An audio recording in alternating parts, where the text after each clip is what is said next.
Thank you, McFarlane. It's been a very busy 45 minutes here outside the Western Cape High Court. We were expecting a fairly long judgment, but within 5 minutes, it was all over. And the man of the hour is here with me. J. Arthur Brown found guilty on 2 convictions relating to the Fidentia saga. Mr. Brown, thank you very much. Just this case started in 2007. It's lasted between 5 and 6 years. You were found now guilty on 2 of the charges brought against you. Just what are you feeling at the moment? Well, I've been vindicated on the main issues. And the main issues being, originally I was arrested on 197 counts. I was accused of having run the biggest pyramid scheme in the history of the country. Various people have been on the record about that, and I've been found guilty on 2 counts of fraud in respect of technical issues, contractual issues. And in the end, in the final analysis, I think it's the right outcome. During interviews during the course of this trial, you've told reporters that it is time that those beneficiaries pursue. Well, firstly, I'm innocent on that. Secondly, of taking that money. Well, firstly, I'm innocent on that. Secondly, it is time that those beneficiaries pursue the curators. In respect of what became of that money, what became of the assets. I think it is quite evident, and there are court cases running both in the Western Cape and in Gauteng regarding the conduct of the curators in how those assets were dealt with, and the fact that at this point in time, as I understand it, they've only recovered, inverted commas, 300 million rand. As far as I'm concerned, it's an impossibility, because they took over a company with 2 billion rands worth of assets, all of which generating income. And if one goes through the curator's reports, it's quite evident that those assets were sold for values that were extremely low. And therefore, the responsibility for those losses vests in the curatorship. Good morning, masterminds. We are back. To proceed on the LPC, the FFC numbers, Diaco, Sambo, and whoever else has been in that court and not in that court. So, masterminds, please do what you do best when you come in the house. Please like, please subscribe, please share, and please, we love your comments. We are getting a lot of comments, and yes, we are also getting a lot of advice in those comments. We are getting a lot of tips. So please keep on doing what you're doing, and we will keep on doing what we're doing. Good morning, Anjabs. How are you? I'm good, Suspect. And good morning to the real mastermind. You just showed us a clip. I don't have an idea. What is it that you want to expose today? The brilliant exposer. Yes. What do you want to expose to us today? Suspect, most people will not know. That clip, it's almost 12 years old. It's Arthur Brown, who was convicted for financial fraud, basically within money, trust fund, insurance, and everything. I'm not going to go through in detail. But what we hear about that, the process of that investigation and accountability gets to be facilitated by certain laws and acts that governs the FFC. Do you understand? Fidelity Fund Certificate. Yes, because Fidelity Fund Certificate, people must check the educational that I did with Noni. So that it's part of the law. And if it's act, everybody, if you do not comply with certain element of the act, you are committing a crime that has a sentence to it. Now, what we've been trying to do here is that you hear a guy, Arthur Brown, is saying, I went there with 191 counts, but I only was convicted on 2. But I'm happy with that conviction of 2 because it has to deal with the technicalities You see, once you're dealing with the technicalities, yes, it means it can mean all 191 combined. But then what he says, when I forwarded the clip, he says, now it's time for the beneficiaries. Now, the FFC or the LPC mandate wants us, citizens or public, to hold, to verify the validity of each FFC certificate. You understand?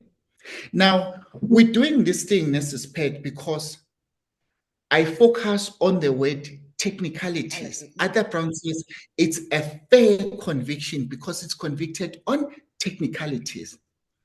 Now, in court, Mrs. Pet, we were told that there's somebody that's going to come and explain technicalities. Somebody who became a messenger at the end of the day. Yes. Now, on the next episode, we're going to deal deep about the serious warning after what we're going to show now. It's just a warning of a warning. It's not yet a warning. Herman, this is just a warning for you of a warning. The actual warning of what we'll be needing from court from you, they're going to come on the next episode. But let's deal with this one. Okay. Yes, he says that a lot of people have called me names. They went on record about it. So I feel vindicated about that. What did we hear on the Senzo Mewa case? Ntanzi's been called names. He's been called a gun dealer. Over 30 cases. He's been selling the guns to the Basotho people in Rustenburg, even in the Eastern Cape, Western Cape.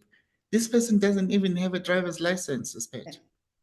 So you ask yourself, how did it manage that tender HOVs to transport all these guns? And when you went to the Miwa, to Kumalo house on that day, he just have a small Onyana gun in his pocket, a gun that you even can keep in your pocket, a small Onyana one. That is the biggest gun dealer in KZN. Yes. All over the world. Yes, and who's the other person is on record, according to the lead investigator, that Danzi is the one that is hiring and renting out guns, but he didn't have one on the day.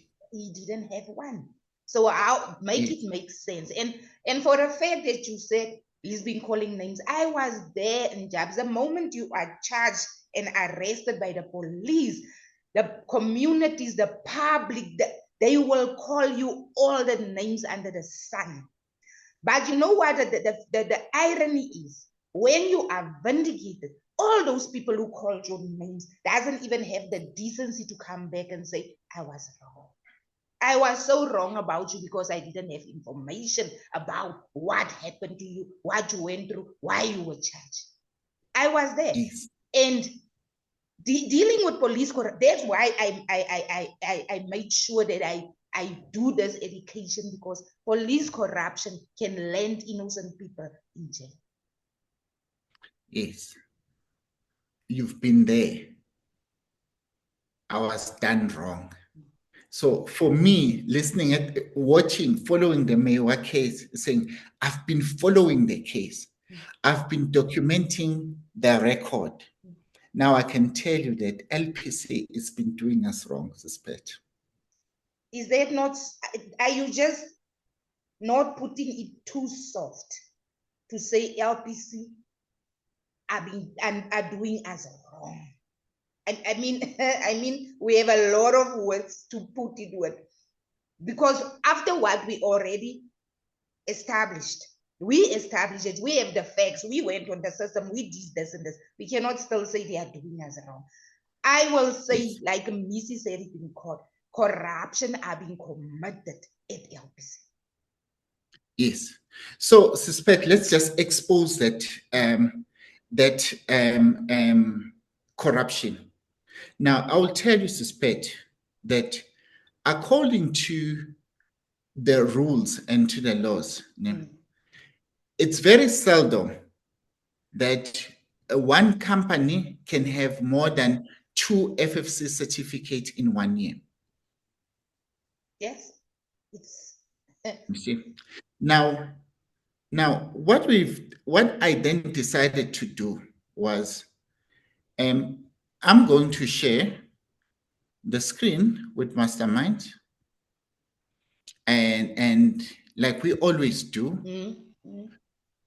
so we that we need are not being accused of peddling information, wrong information, or hearsay information. No one can accuse us of that, even if they try. Yes.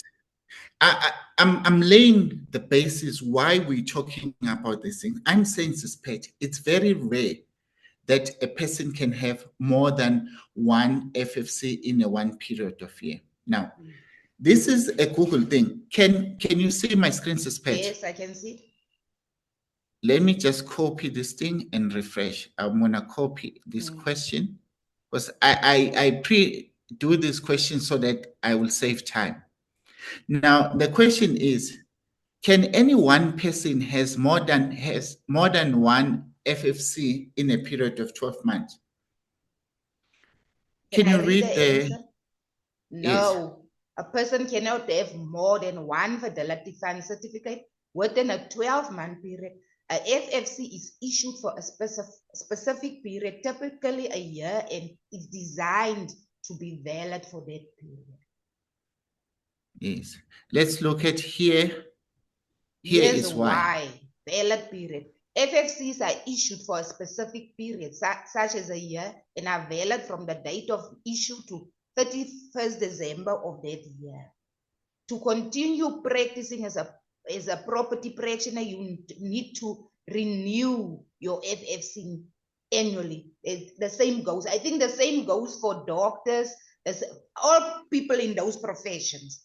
Property practitioners, lawyers, every year you must renew, and you are paying the renewal fees, and you are getting a receipt for paying that renewal fees. Every year, 31st December, your FFC number expired. You must apply again next year. You are paying again. That's how it works.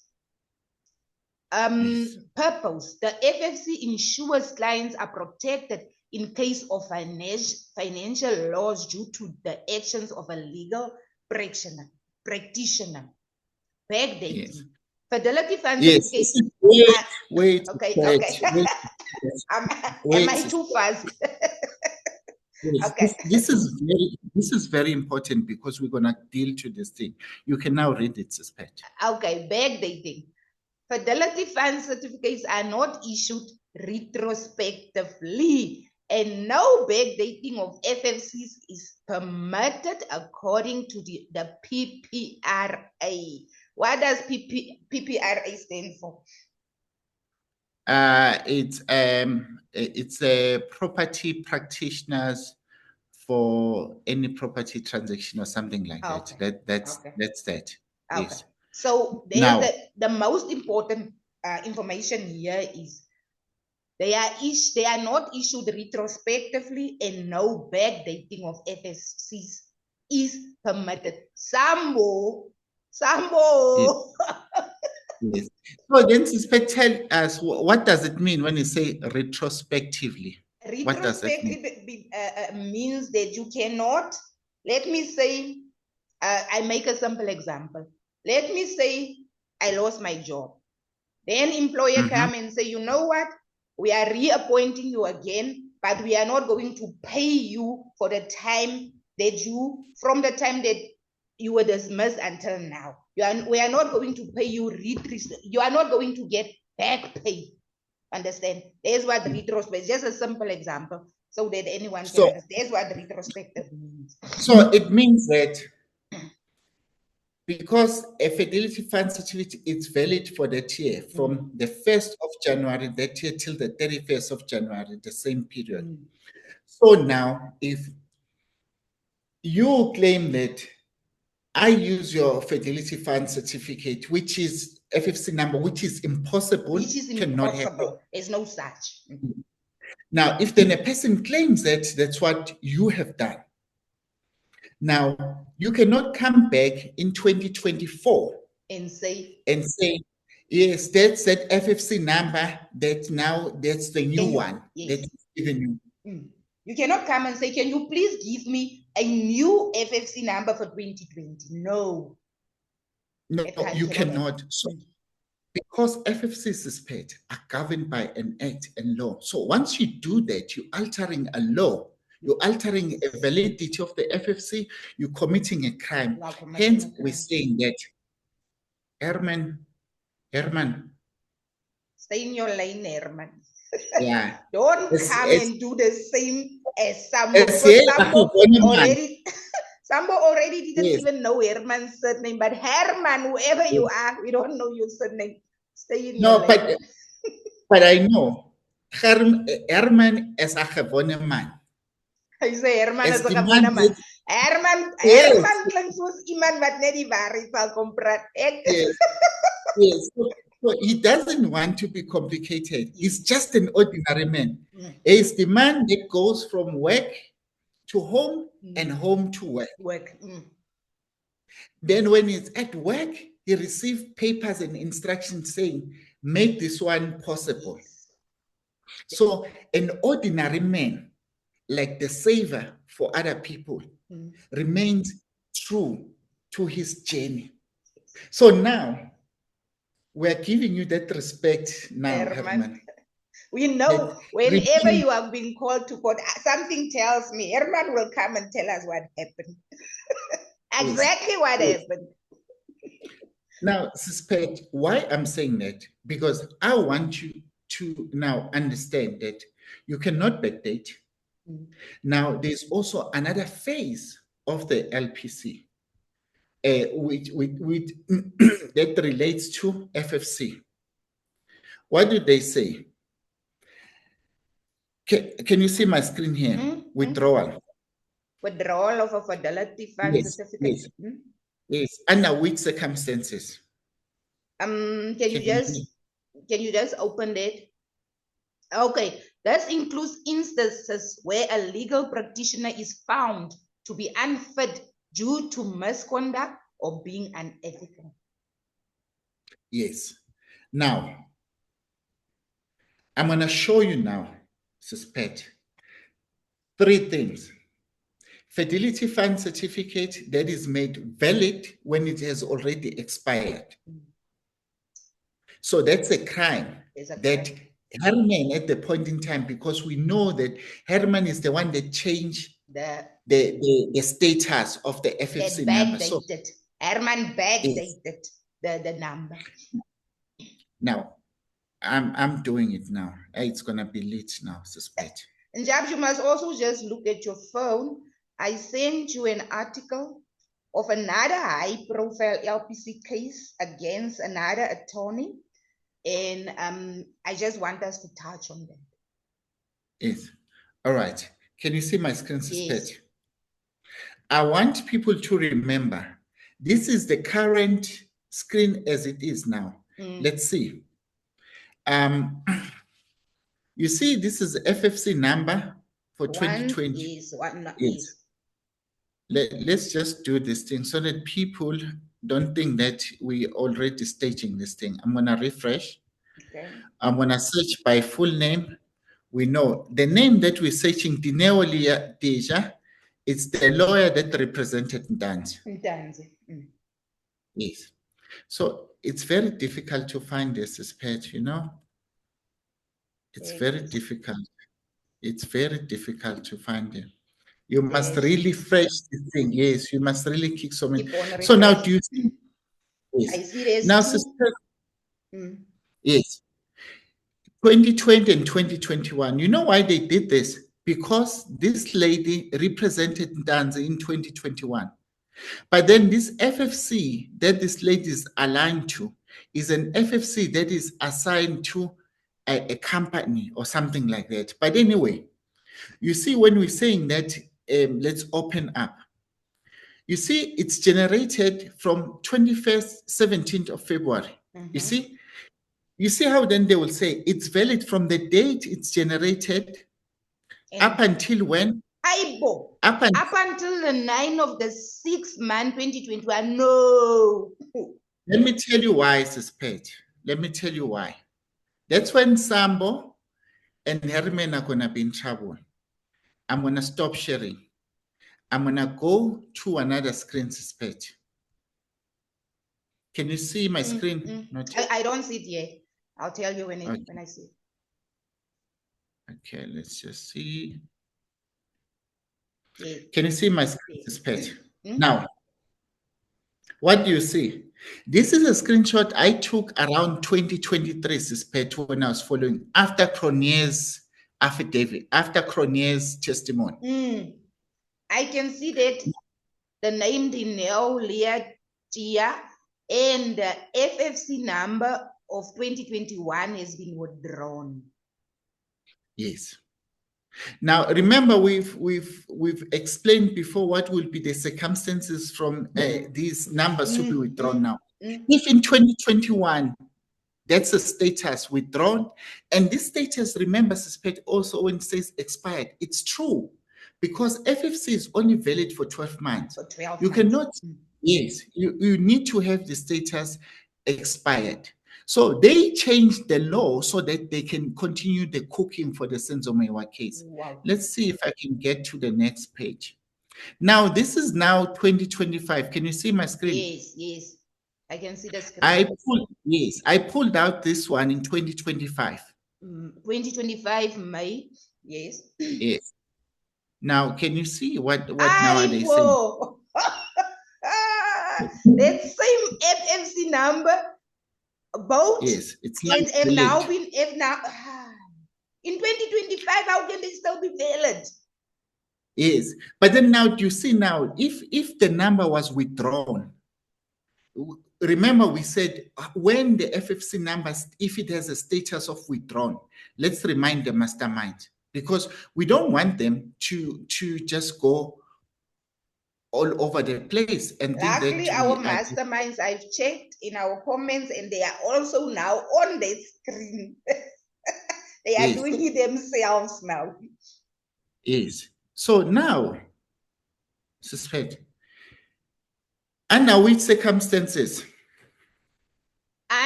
Can you read? Yes. Withdrawal of a fidelity fund certificate. Yes. Can you see the screen now that we are on the LPC? I can see the screen. You must just open that window. Yes. A fidelity fund certificate can be withdrawn by the Legal Breakers Council where the holder of the certificate is found to no longer fulfill the requirements to be in possession of one. This includes instances where a legal practitioner is found to be unfit due to misconduct or being unethical. Now, this is what now I was telling the mastermind that how can Herman and Sambo come to endorse a situation where a fidelity fund certificate is paid? Can you see my screen?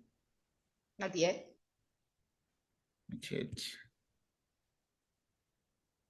It moved from a status of being withdrawn. Withdrawn? Yes. Suspect, like we said, that it's a warning for Herman. These status of withdrawn, it doesn't just change Suspect, it needs to be activated by a process. It's either by a complaint or by something that activates the status to change to be withdrawn. And Herman, how is fidelity fund certificates of 2020 and 2021 still valid in May 2025? Herman. As Sambo said, you changed. Herman Sambo said, you are the one who changed the statuses of those fidelity fund certificates. Herman. Now, Suspect, coming through to the hardcore of, now that you understand what has happened. Now, Suspect, look at here. This is now an FFC number for the firm. Wandile Katiso Clinton Mphahlele. Yes. I want us to look at this FFC for 2024. Now, look, they're saying that in 2024, in 2023, November, they issued a valid From the first. Fidelity Fund certificate that is valid from 2024 January. 01. Yes, look at the number now. But what people are missing, suspect that the issue for us for Mefro-Cronier, Fidelity Fund certificate, it's an FFC for which year? For 2020, suspect. For 2020, yes. Yes, not for the 2024. Now, what are we trying to show them here? We're trying to show them that, you know what, they listen to incompetent people. They think that they're gonna come here and lie to us. So what they did there, they changed the year. Not, yes. When you see Mefro Scholz, that FFC number. FFC number. Yes. Do you have it close to you? Let me check.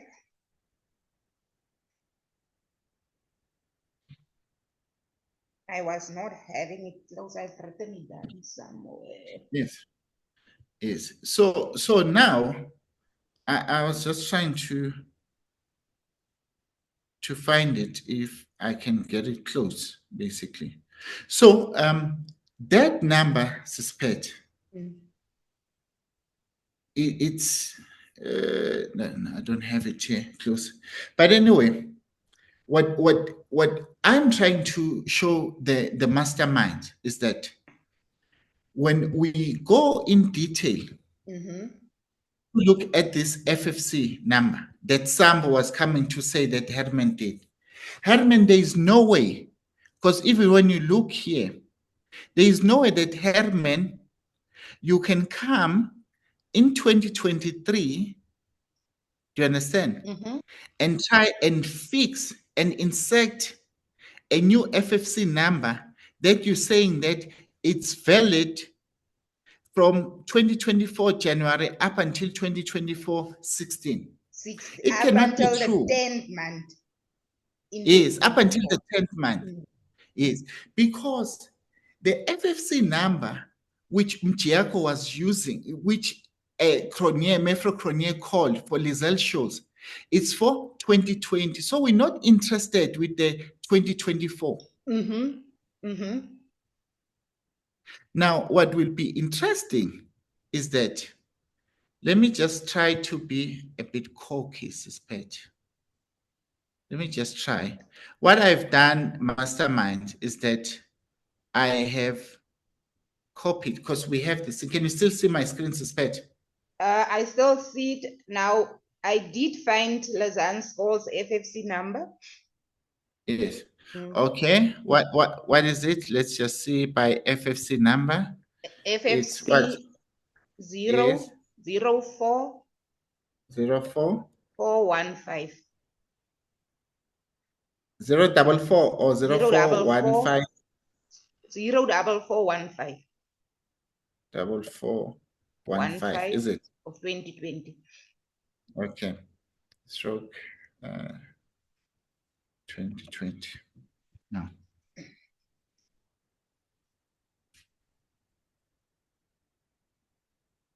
Oh, sorry. I went by FEM number. Sorry, Okay, FFC number. Okay. Can I just repeat the number? FFC? Is 04415. 15. Yes, of 2020. Sorry. There you go. Now let's go into it. You see now, look at this one. Now, how can it be a duplicate? I want Mastermind to see. You see now, this one is generated in 2019. How can it be a duplicate? 2019, December, Lizelle Scholz actually applied for one. For so one. now, Yes. So now Sambo and Herman, they must show us if Mjiyako had Applied on also the same applied date. to the FFC in 2019 in March. But then I will tell you one thing that's pet.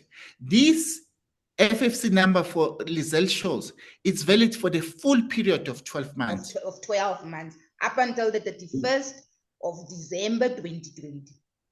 So I can tell you, suspect, that there is no duplication whatsoever relating There to is this no FFC. duplication. There is So- no, like we said, it's impossible to duplicate another FFC. Now, suspect I copied the FFC number that they've inserted there. You see, before I've copied it, this 47, they're saying it's a 2024, it's a new FFC number. Let's go into it. You see, when you go into this FFC number, they say now this FFC number is for one deal, practitioner name. But one dealer was not even party to this thing. So now I'm trying to expose this thing now. One dealer is linked to this thing. So now the FFC number that is a duplicate is PET.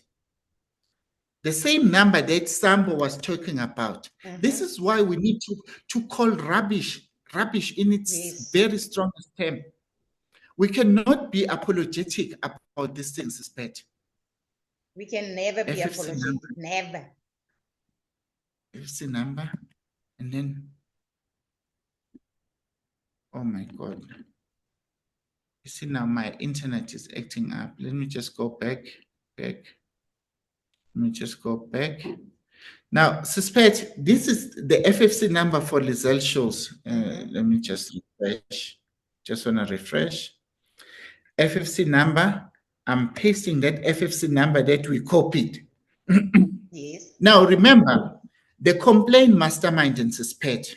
That's why we're saying this thing now. We're dealing with the raw, hardcore, the corruption of LPC, the corruption that is endorsed by Sambo, the corruption that is supported by Baloyi, the corruption that is signed by Dr. Sibande, the NPA.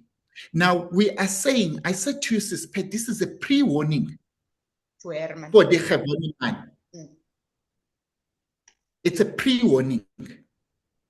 Now, suspect, the duplicate who complained, according to some. Lazan Scott. No, it's Mjiyako. No, he said Lazan Scott sent a letter Yes. to Mjiyako. I think she was querying him on her FFC number, and then Mjiyako went to Sambo. Wait, suspect, wait. 2020, June. The question is, who was representing Dance in that courtroom? It's Mjiyako, isn't it? Mjiyako. Yes. Cronje said the FFC number that he read, it belonged to who? Mjiyako. Dominic Mtokozo Mjiyako. It's on record in court. Yes. That's what she said. Now, There was no mistake. This is the Yes. FFC number. Where did she get the FFC number? From Mjiyako. He was sitting with her in that room when he was allegedly representing Mtanzi in the spacing of the confession. suspect, don't take it any further than that. We're saying, yeah, Ramsey's data is data. Now, the data we have in court says, Cronje says he authenticated Mjiyako with the LPC document, which had an FFC number. That FFC number allowed Cronje to confirm that it's Dominic Mtokozo Mjiyako. Yes. Now, then Sambo tells us that no, the FFC, when we're telling them that FFC number is a lie, it belonged to Lizelle Shows. It was allocated to Lizelle Shows as of 2020. Now, so now do you see now, suspect that now it's the cooking gone wrong because they could not put practitioner's name here as Mjiyako. Yes. Because no way they can put Mjiyako under these things. Because Mjiyako is distancing himself from these shenanigans. Let me do this thing, suspect. Let's just remove, let's put 0 We are here left as of with 20. 2 minutes and just. Yes. Now, you see what I'm telling you, Suspect. If this was a duplicate as of 2020, you see now what I'm telling you. You see who's What is coming the in. practitioner with that same FFC number now? The practitioner name is Volker Gatsman. You see, Suspect. You see, Suspect now. If we're dealing with the actual thing of 2020, if this is a duplicate, we've taken this number. So this is the fraud and corruption that we're talking about. Oh, firm name is Gatsman V. Attorneys. And I'm the firm. stopping. We're recording the next one. We're recording the next one. Yes. That article that I sent you, masterminds wanted to know if they want to complain against LPC, against lawyers, against Baloy, against Ibanda, against do you know Judge Sira Desai? He's the legal practice ombudsman. He's a legal practice ombudsman. If you want to complain about the lawyers in this case, Judge Sira Desai is the legal practice ombudsman. Currently is monitoring legal proceedings in a high-profile LPC case against attorney Camilla Pauls. This is an article of a week ago. I'm not going to have time to read it, but in our next video, I'm going to give the masterminds, but the masterminds must just remember is Judge Sira Desai is the legal practice ombudsman. So masterminds, we are going to stop it here. Please like, please subscribe, please share, please comment, and let's meet again in our next video. Jabs.